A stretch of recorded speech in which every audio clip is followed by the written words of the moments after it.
도널드 트럼프 대통령은 취임 직후부터 워싱턴 DC 시정부와 갈등을 빚고 있습니다. 트럼프 대통령이 연방정부의 대규모 인력 감축을 지시하는 행정명령에 12일 서명했습니다. 미국의 소비자 물가지수가 예상보다 높은 상승률을 기록하면서 금융시장과 연준의 금리 정책 전망이 흔들리고 있습니다. 최근 버지니아 공립학교에서도 불법 체류자 자녀에 대한 단속 움직임이 확산되고 있습니다. 버지니아주 타이슨스의 카지노를 설립하려는 법안이 주 하원 소위원회의 결정으로 중단됐습니다. 지난 8일 워싱턴에서도 보수 우파 모임이 윤석열 대통령 탄핵 반대 집회가 열렸습니다. 워싱턴 민주평통이 지난 8일 2025년 첫 번째 통일 강연회를 개최했습니다. 시청자 여러분 안녕하십니까? 한 주간의 소식을 종합해 전해드리는 K나우 미디어 뉴스모아 시작합니다. 도널드 트럼프 대통령은 취임 직후부터 워싱턴 DC 시정부와 갈등을 빚고 있습니다. 민주당이 장악한 워싱턴 DC 정부는 트럼프 행정부에 대한 적대감을 여과 없이 내비치고 있는데요. 치솟는 범죄 문제로 골머리를 앓고 있는 워싱턴 DC를 트럼프 대통령은 취임 전부터 직접 바로잡겠다는 의지를 밝혀왔습니다. 그리고 트럼프 대통령이 DC 미화 정책, DC의 범죄와 노숙자 캠프를 겨냥한 행정명령을 준비 중이라는 소식이 전해졌습니다. 이에 대해 뮤리엘 바우저 시장은 신중한 입장을 보이며 연방정부와의 협력 가능성을 시사했습니다. 이번 조치가 수도의 공공안전과 도시 환경 개선에 어떤 영향을 미칠지 관심이 모아지고 있습니다. 뮤리엘 바우저 시장은 12일 기자회견을 열고 트럼프 행정부로부터 수도 미화 정책에 대한 브리핑을 받았지만 구체적인 행정명령을 확인하지 못했다고 밝혔습니다. 다만 행정부와의 협력을 통한 문제 해결에는 긍정적인 입장을 보였습니다. 경찰 통계에 따르면 2023년 워싱턴 DC에서는 274건의 살인사건이 발생해 20년 만에 최고치를 기록했으나 2024년 들어 범죄율은 29% 감소한 것으로 나타났습니다. 하지만 2025년 현재 작년 대비 살인사건이 증가하며 시민들의 불안감은 여전한 상황입니다. 트럼프 행정부는 미국의 수도인 워싱턴 DC의 공공안전 강화를 위해 더욱 강력한 법 집행 조치를 시행할 계획입니다. 특히 불법 총기 소지자에 대한 처벌을 강화하고 노숙자 캠프 철거를 통해 도시 환경을 개선하는 것이 주요 목표로 알려졌습니다. 그러나 이번 행정명령이 실질적인 효과를 거둘지에 대한 논란도 이어지고 있습니다. 일부에서는 이번 조치가 워싱턴 DC의 민주당 시장과 의회를 겨냥한 정치적 움직임이라는 분석을 내놓고 있습니다. 한편 워싱턴 DC의 노숙자 문제 해결을 위해 연방정부와 지방정부 간 협력이 어떻게 진행될지도 주요 관심사입니다. 트럼프 행정부는 노숙자 캠프를 철거하는 대신 그들을 보호소로 이주시킬 계획을 검토하고 있다고 밝혔습니다. 백악관 관계자들은 수도 내 낙서 제거, 공원 정비 등 도시 미관을 개선하는 추가 정책도 고려 중이라고 전했습니다. 일각에서는 이번 행정명령이 수도의 도시 환경 개선을 위한 긍정적인 변화를 이끌 수 있다는 평가도 나오고 있습니다. 트럼프 대통령이 연방정부의 대규모 인력 감축을 지시하는 행정명령에 12일 서명했습니다. 이 과정에서 테슬라 CEO이자 정부 효율부 수장인 일론 머스크가 주요한 역할을 맡게 됐는데요. 이번 조치가 정부 운영 방식에 어떤 변화를 가져올지 논란의 쟁점은 무엇인지 알아보겠습니다. 도널드 트럼프 대통령은 백악관에서 연방정부의 인력 감축을 골자로 한 행정명령에 서명했습니다. 이번 명령은 연방정부의 역할을 축소하고 공공행정을 민간 주도형으로 전환하려는 정책 기조의 일환으로 추진됐습니다. 특히 이번 개혁을 주도할 핵심 기관으로 정부 효율부, 즉 다찌가 지정됐으며 테슬라 CEO 일론 머스크가 직접 이를 이끌게 됩니다. 행정명령에 따라 연방정부 각 기관은 다찌와 협력해 감축 대상 직원과 기능을 정리해야 합니다. 또한 향후 퇴사하는 직원 4명당 1명만 채용이 가능하도록 제한되며 업무 중복과 비효율성을 조정하는 대대적인 개편이 이루어질 전망입니다. 다만 국가안보, 공공안전, 법 집행, 이민 관련 업무는 감축 대상에서 제외됩니다. 트럼프 대통령이 이번 조치가 연방정부의 비효율성을 제거하고 보다 효과적인 행정 시스템을 구축하기 위한 것이라고 설명했습니다. 특히 정부 규모 축소를 통해 약 1조 달러의 예산 절감을 기대하고 있으며 이를 기반으로 세금 감면과 재정 건전성을 달성할 계획이라고 밝혔습니다. 다찌를 이끌게 된 일론 머스크 역시 정부의 혁신 필요성을 강조했습니다. 그는 정부 관료제를 비선출된 네 번째 부처라고 표현하며 민간 부문과 경쟁할 수 있는 효율적인 행정 구조를 만들어야 한다고 주장했습니다. 이에 따라 다찌는 각 기관의 업무를 간소화하고 비용 절감을 위한 개혁안을 마련할 계획입니다. 그러나 이번 조치를 둘러싸고 논란이 거셉니다. 가장 큰 쟁점은 공공서비스의 약화 가능성입니다. 특히 사회보장국과 퇴역 군인부 같은 기관에서는 현재도 인력 부족 문제가 심각한데 여기에 추가적인 감축이 이뤄질 경우 서비스 품질이 크게 저하될 수 있다는 우려가 나오고 있습니다. 또한 머스크의 역할이 확대되면서 이해 충돌 문제도 제기되고 있습니다. 머스크가 운영하는 테슬라, 스페이스X, 스타링크 등은 연방정부와 대규모 계약을 체결하고 있는 기업들입니다. 이 때문에 그가 정부 개혁을 주도하는 과정에서 특정 기업이 이익을 얻게 될 가능성을 배제할 수 없다는 지적이 나오고 있는데요. 일부 법률 전문가들은 이번 행정명령이 연방인사법을 위반할 소지가 있다고 지적하고 있으며 이에 대한 법적 소송도 준비되고 있는 것으로 알려졌습니다. 미국의 소비자 물가지수가 예상보다 높은 상승률을 기록하면서 금융시장과 연준의 금리 정책 전망이 흔들리고 있습니다. 1월 CPI 상승률이 3%를 기록하며 금리 인하 기대감이 약화되고 있는데요. 12일 발표된 미국의 1월 소비자 물가지수 CPI는 지난해 같은 달과 대비해 3% 상승했습니다. 이는 시장 예상치를 웃도는 수준으로 지난해 12월 2.9%보다 소폭 상승한 결과입니다.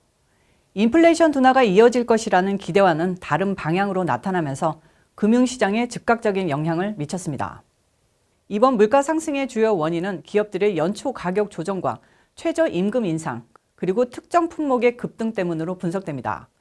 특히 21개 주에서 최저임금이 인상되면서 인건비 부담이 늘었고 조류 독감 사태로 인해 계란 가격이 급등하면서 식품 가격 상승을 이끌었습니다.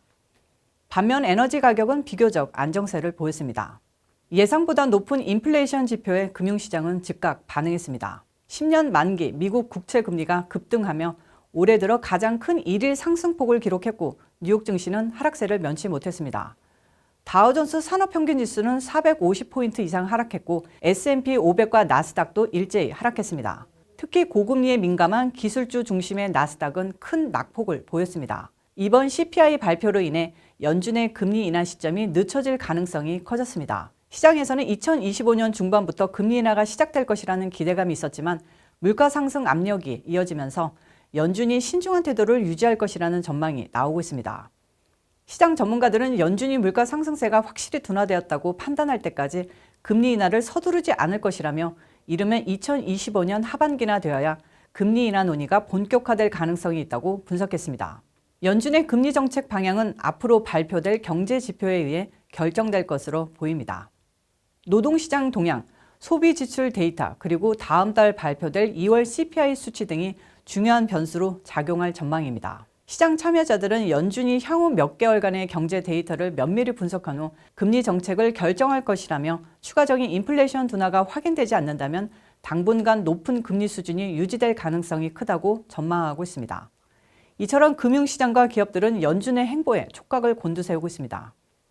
미국 경제의 향방이 더욱 불확실해진 가운데 향후 발표될 경제 지표가 연준의 정책 결정에 어떤 영향을 미칠지 주목됩니다. 최근 버지니아를 포함한 미국 내 일부 공립학교에서 불법 체류자 자녀에 대한 단속 움직임이 확산되면서 논란이 일고 있습니다. 트럼프 행정부의 새로운 이민 정책이 학교 현장에도 영향을 미치고 있다는 우려의 목소리가 나오고 있는데요. 버지니아 페어팩스 카운티 공립학교를 비롯한 여러 지역 교육구가 연방정부와 협력을 확대하며 불법 체류자 학생들에 대한 단속이 강화될 가능성이 제기되고 있습니다. 트럼프 행정부의 새 지침에 따라 학교 내에서도 이민 단속이 가능해지면서 이민자 가정은 자녀를 학교에 보내는 것조차 불안해하는 상황인데요. 최근 버지니아 일부 지역에서 연방정부의 이민 단속에 협조하는 움직임이 포착되고 있습니다. 웨스트 버지니아주가 연방정부의 2A7G 프로그램에 참여하면서 버지니아 내 일부 보수 성향 지역에서도 이 같은 정책 도입이 논의되고 있습니다. 2A7G 프로그램이란 지역 경찰이 연방 이민 단속 요원의 역할을 수행할 수 있도록 하는 정책으로 만약 확대될 경우 학교 보안 요원이나 행정 직원까지도 이민 단속을 지원할 가능성이 있습니다. 이에 따라 일부 학교에서는 학부모와 학생들이 불안감을 느끼며 출석률 감소 현상까지 발생하고 있습니다. 페어팩스 카운티 공립학교와 프린스 윌리엄 카운티 공립학교는 학생이 이민 신분을 이유로 차별하지 않겠다는 입장을 밝혀왔습니다. 프린스 윌리엄 카운티 교육청 역시 현재 ICE의 학교 내 단속 증가 징후는 없지만 법적 절차를 거치지 않으면 학교에 접근할 수 없다며 학부모들을 안심시켜왔습니다. 하지만 공립학교 측에서도 새로운 지침으로 움직이는 모습이 포착됐습니다. 버지니아 공립학교 소속의 한 교직원은 ICE가 불법 체류 학생들을 특정하면 협력하라는 새로운 지침이 내려왔다며 학교도 학생들도 긴장할 수밖에 없다고 토로했습니다. 현재 버지니아 공립학교에서 불법 체류 학생이 직접 체포될 가능성은 낮지만 트럼프 행정부의 정책 변화로 인해 학교 주변에서도 부모들이 단속될 위험이 커지고 있습니다. 학교와 지역 사회가 학생 보호 대책을 마련하는 것이 앞으로 이민자 가정의 교육권 보장에 중요한 역할을 미칠 전망입니다. 버지니아주 타이슨스에 카지노를 설립하려는 법안이 주 하원 소위원회의 결정으로 중단됐습니다. 워싱턴 지역에서 가장 발전된 상업 중심지이며 주민들 역시 상류층이 대부분인 타이슨스에서 카지노를 세우는 것에 처음부터 말도 많고 탈이 많았는데요. 전문가들이 이 법안이 경제 활성화를 목표로 추진되었지만 도박 중독과 범죄 증가, 교통 혼잡 등 여러 부작용에 대한 우려가 커지면서 사실상 무산됐습니다. 지역사회와 정치권에서도 이번 결정을 두고 당연한 결과라면서 긍정적인 반응이 나오고 있는데요. 타이슨스 카지노 법안은 버지니아 주 상원의원 스콧 스로벨이 발의한 것으로 타이슨스를 카지노 허용 지역으로 추가하는 내용을 담고 있었습니다. 법안 지지자들은 카지노가 지역 경제 활성화와 추가 세수 확보에 기여할 것이라고 주장했습니다. 그러나 반대 측에서는 도박 중독 문제와 범죄율 상승 가능성, 교통 문제 등을 이유로 강하게 반발해왔습니다. 결국 주 하원 소위원회는 카지노 건설이 타이슨스 지역에 미칠 영향을 고려해 법안을 통과시키지 않기로 결정했습니다. 이에 따라 타이슨스는 기존의 상업, 주거 중심지로서의 정체성을 유지할 것으로 보입니다. 이번 법안이 좌초된 가장 큰 이유는 도박 산업이 지역사회에 미칠 부정적인 영향 때문입니다. 전문가들은 카지노가 들어서면 도박 중독 문제가 심화될 가능성이 크며 이는 가정 불화와 경제적 문제를 야기할 수 있다고 경고했습니다. 또한 도박과 관련된 범죄가 증가할 가능성도 높아 지역 치안에 악영향을 미칠 수 있다는 우려가 나왔습니다. 현재도 교통량이 많은 이 지역에 카지노가 들어설 경우 방문객 증가로 인해 교통 체증이 더욱 심해질 것이라는 분석이 있었습니다. 부동산 시장에도 부정적인 영향을 미칠 수 있다는 지적이 나왔는데요. 일부 전문가들은 카지노가 들어서면 타이슨스가 도박 도시로 인식되면서 장기적으로 부동산 가치가 하락될 위험이 있다고 설명했습니다. 정치권에서도 이번 법안에 대해 찬반이 엇갈렸습니다. 일부 의원들은 경제 활성화, 일자리 창출 효과를 이유로 법안을 지지했지만 다수의 의원들은 도박 산업이 지역사회에 미칠 부정적 영향을 더욱 중요하게 고려했습니다. 특히 공화당과 민주당 일부 의원들은 타이슨스는 카지노보다는 비즈니스와 주거 환경을 중심으로 성장해야 할 지역이라며 반대 입장을 밝혔습니다. 결과적으로 주 하원 소위원회는 카지노 법안을 부결시켰으며 이번 결정으로 타이슨스 카지노 건설 계획은 당분간 중단될 전망입니다. 이번 법안 폐기로 인해 타이슨스는 기존의 도시 계획을 유지할 수 있게 됐지만 향후 카지노 개발과 관련된 논의가 완전히 끝난 것은 아닙니다. 버지니아주는 최근 몇 년 동안 카지노 산업을 점진적으로 도입해왔으며 타이슨스 외에도 다른 지역에서 카지노 도입을 검토할 가능성이 있습니다.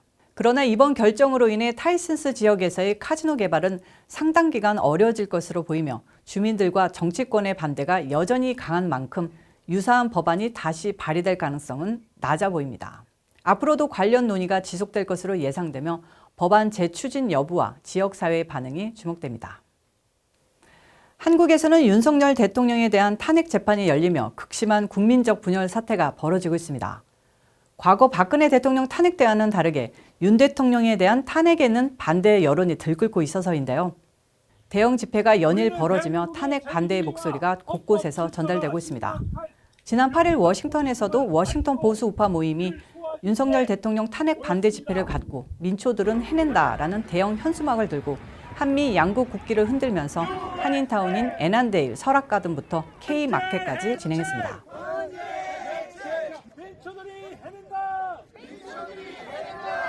워싱턴 민주평통이 지난 8일 2025년 첫 번째 통일 강연회를 개최했습니다. 연사로 나온 오공단 박사는 대한민국은 통일 역량을 충분히 갖추고 있으며 이를 위해 특별한 노력을 강구해야 한다고 밝혔습니다. 그렇게 멋진 한국이 됐거든요. 그런데 이런 멋진 한국이 지금 한 가지 모자라는 게 있어요. 북쪽으로 갈라져서 맨날 북한에게 당하고 있는 거예요.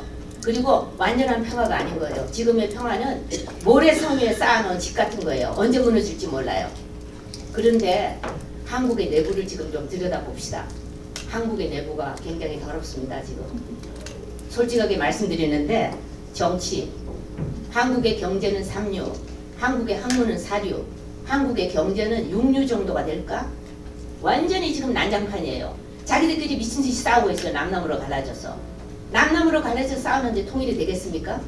오 박사는 한국 정부의 이념적 성향에 따라 오락가락하는 통일에 대한 가치관을 지적하며 자신이 독일 통일 당시를 연구하고 목격한 사례를 들며 북한의 독재 정권은 종말을 향해 돌진하고 있으며 북쪽 동포들을 구하기 위해서라도 대한민국 정부가 미국과 함께 최선의 노력을 펼쳐야 한다고 강조했습니다. 일본도 중국도 불허하는 스마트 소프트 파워, SSP, 스마트 소프트 파워가 바로 한국이에요. 지금 한국의 삼성이 미국의 소니나 이런 걸 다 잡지 않았습니까? 기가 막힌 나라가 된 거예요. 그런데 이거를 기회를 잡아가지고 한국이 확 하지를 못하고 늘 대통령이 바뀌면 통일 정책을 이랬다 저랬다 바꾸고 매일 변덕을 부리기 때문에 아직까지 통일을 못하고 있는 거예요. 그리고 저는 이런 불쌍한 보도를 들을 때마다 인간적으로 전율해요. 같은 한국 동족인데 한국에서 나만 잘 살고 미국에서 나만 잘 먹고 나만 좋은 차 타고 다니고 우리 아들만 좋은 대학 가면 모든 일이 해결된다. 이렇게 하고 사는 거는 인간적인 삶이 못 된다. 인간은 정치적 동물이고 경제적 동물이지만 동시에 도덕적 동물이에요. 우리 마음에 약간의 조금의 한 줌의 양심이라도 있다면은 저렇게 비참하게 살고 있는 동족들을 해방시키는 게 우리의 길이 아닌가. 이상으로 K나우 뉴스 모아 이번 주 순서를 마치겠습니다. 시청해 주셔서 감사합니다.